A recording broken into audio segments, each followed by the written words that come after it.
Introduction. À quoi devez-vous vous attendre cette année? Bon, depuis quand même quelque temps, Saturne, la sagesse, est en Verseau, qui est un signe d'air comme vous, donc en trigone, ce Saturne avec votre signe. Et ce trigone vous aide énormément au niveau de tout ce qui touche vos amours, la créativité, vos enfants. Ce Saturne vous aide à surmonter quelquefois vos sautes d'humeur, qui serait causé par Pluton, qui lui est en Capricorne et qui vous fait pas de bien, surtout le troisième décan, parce que ce Pluton agit sur tout ce qui touche les relations familiales, la famille, les parents, les enfants.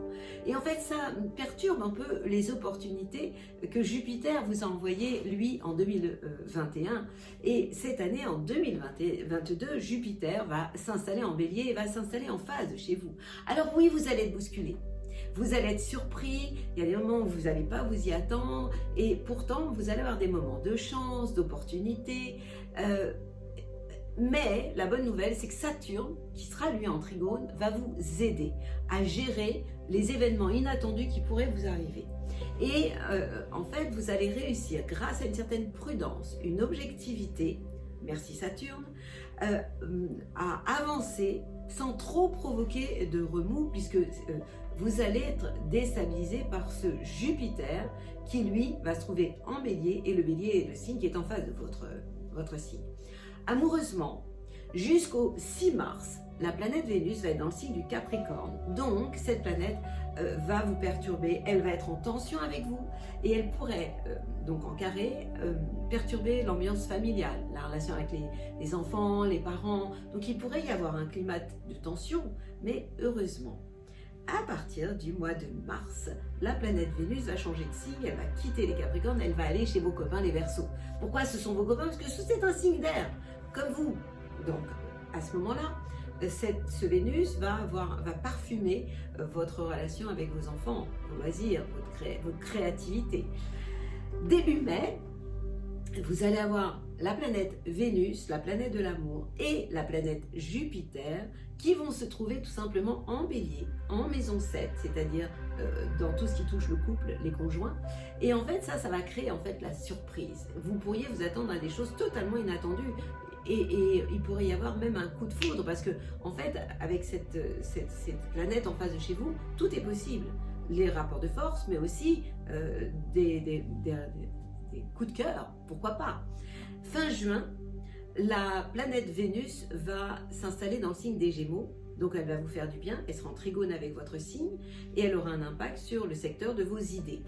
Et ce sera une période où vous allez multiplier à ce moment-là les promesses. Il faudra juste faire attention pendant l'été, au mois de mi-juillet, mi-août, lorsque cette planète Vénus va être dans le signe du Cancer, elle sera de nouveau en tension avec vous et elle pourrait compromettre pas mal de choses. Donc il faudra faire attention à ce moment-là.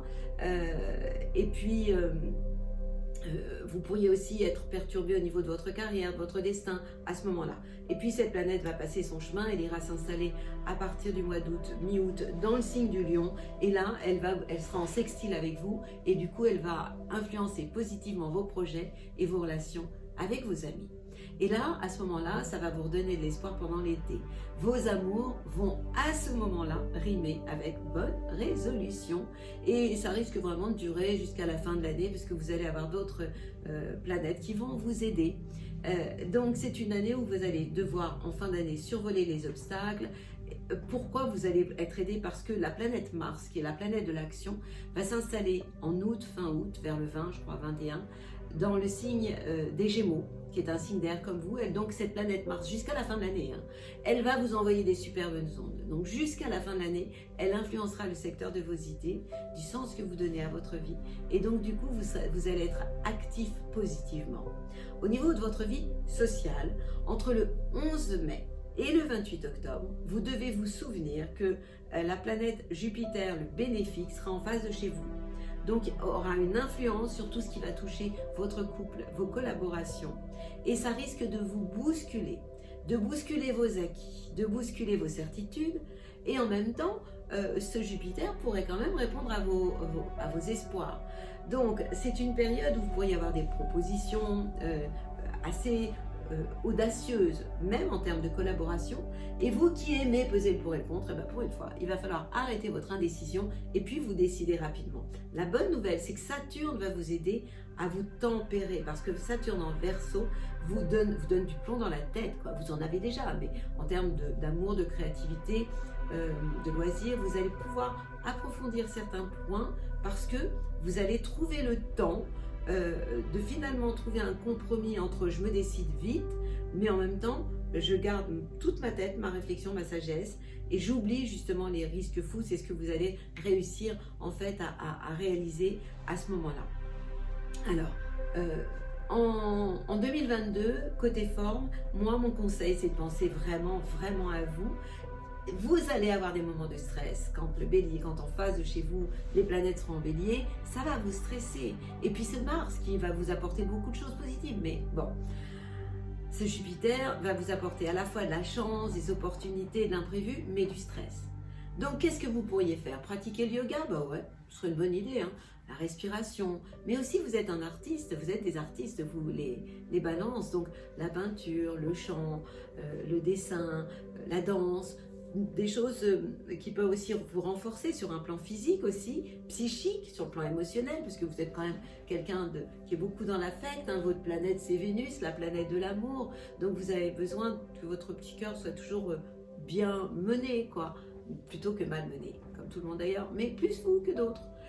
Mon conseil, eh ben, cette année, vous allez éviter les excès, vous allez éviter la précipitation, Saturne va vous y aider, et à ce moment-là, vous allez pouvoir attraper des moments de chance, d'opportunité.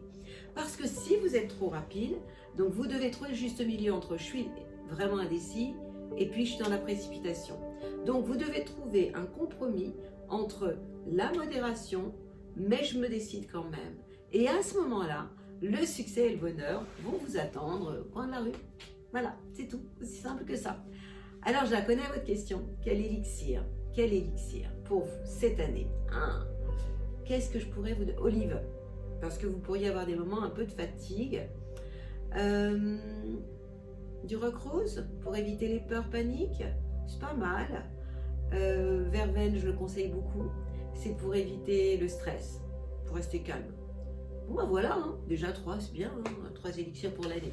Et je vous souhaite une super belle année, pleine d'amour, parce que vous, sans amour, vous vous éteignez. Non, je ne vais pas rester là-dessus. Vous avez besoin d'amour pour exister.